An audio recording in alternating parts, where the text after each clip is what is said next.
two, one, go.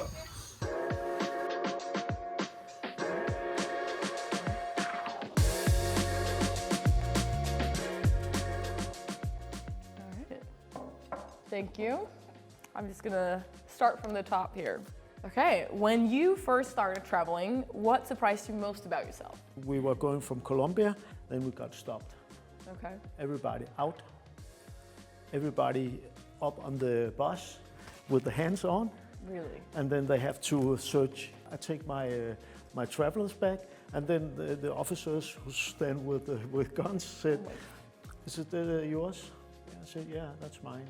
Then I learned, when you go to South America, always have strips with you so you can close your bag, because it was the narcotics police who came. But I'm lucky that I experienced it, because then you learn from things that, things ain't like in Denmark, right? Yeah. But also, it's also the beauty of it. When was this? In the 90s. In the 90s, Yeah. okay.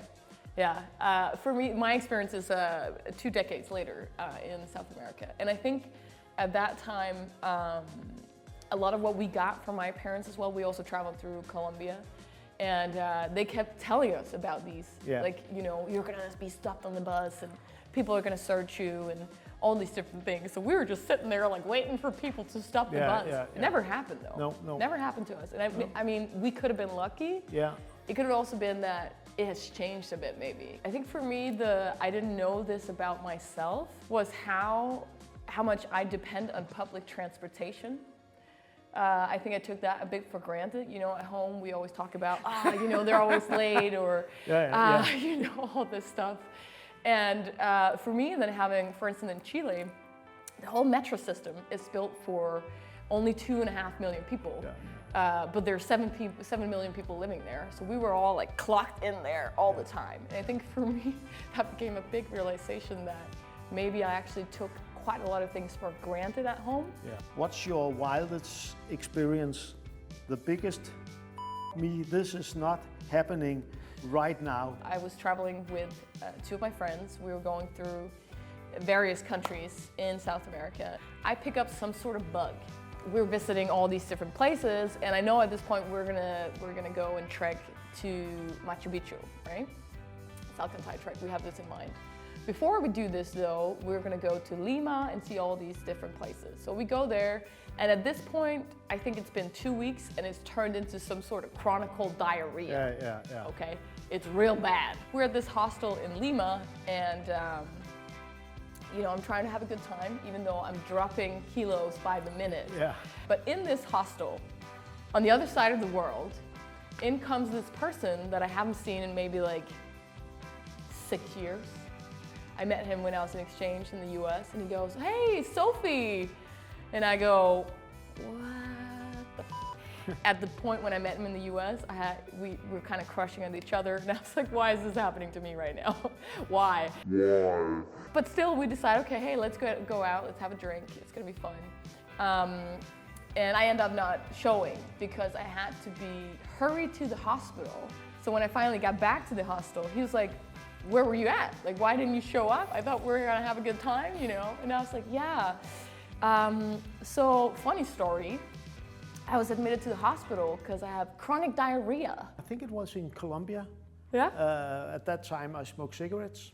My friend had told me that don't go outside the main street. Okay. And then I have to get some cigarettes. I don't have any cigarettes. And then I turned to the a side road. Yep, And then I bought some.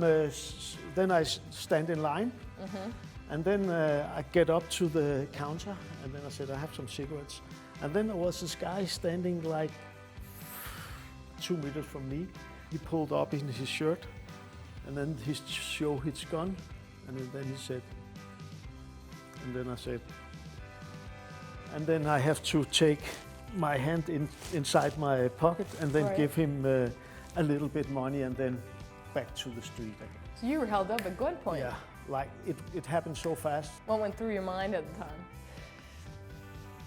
What happens, happens. Yeah, It was not like I was nervous or afraid. I just did what he told me.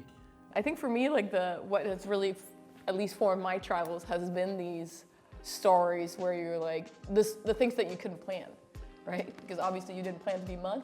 I didn't plan to have, exploding diarrhea. No, so it's, for me, it's also those things that you look back at and those become some of the funniest, maybe not this one, but at least for me with the diarrhea. At the time, not so fun. Now, it's a fun memory. But I learned a little bit about it, right? Yeah, exactly. You learned something from it. Yeah.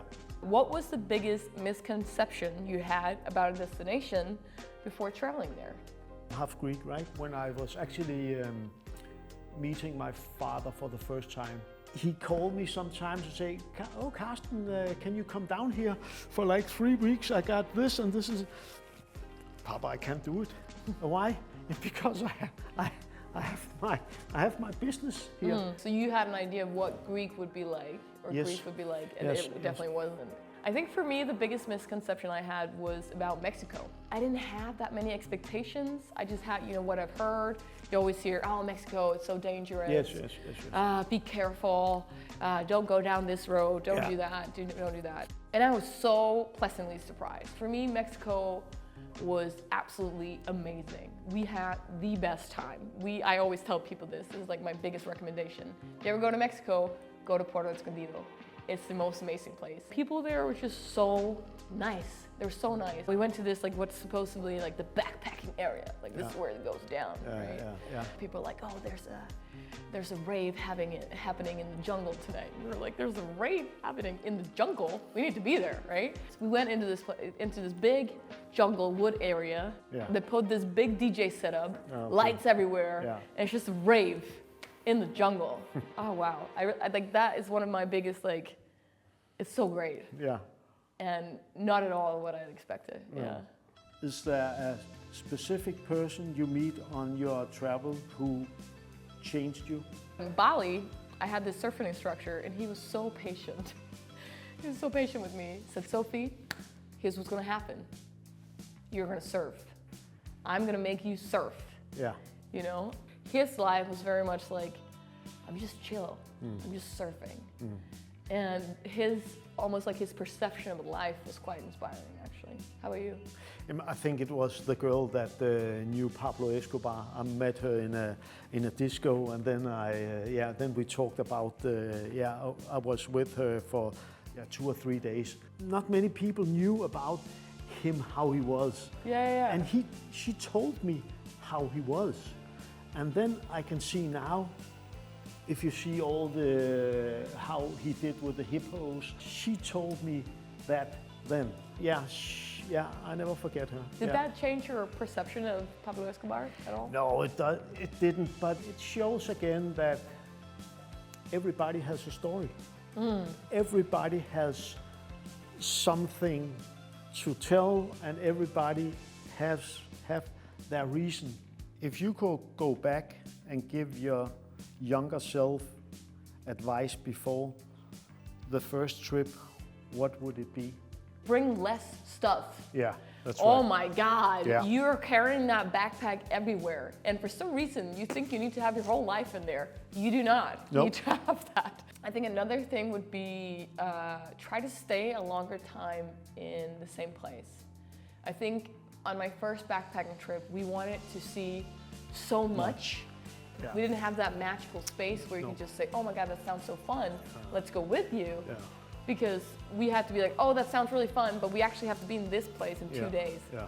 So I think if that was something I could tell my younger self, it'd be bring less stuff, definitely, for your back and your sanity. Yeah. And also, go slower and take more time to experience the actual places. Maybe see less, but more in depth. Yeah. I think that would be my take, If I could do something different, I think I would read a little bit more about the country. At least something that I've learned from the various travels is to be quite open-minded about changes to travel plans. Yeah. Because I have yet to this date to experience a journey that didn't have any change. Like just went directly as planned. Yeah. Never happens. And I think for me, one thing that I would tell my younger self is it's okay. It's okay. Maybe that's actually for the better that it didn't go exactly as planned. Yeah. Excellent. Woo!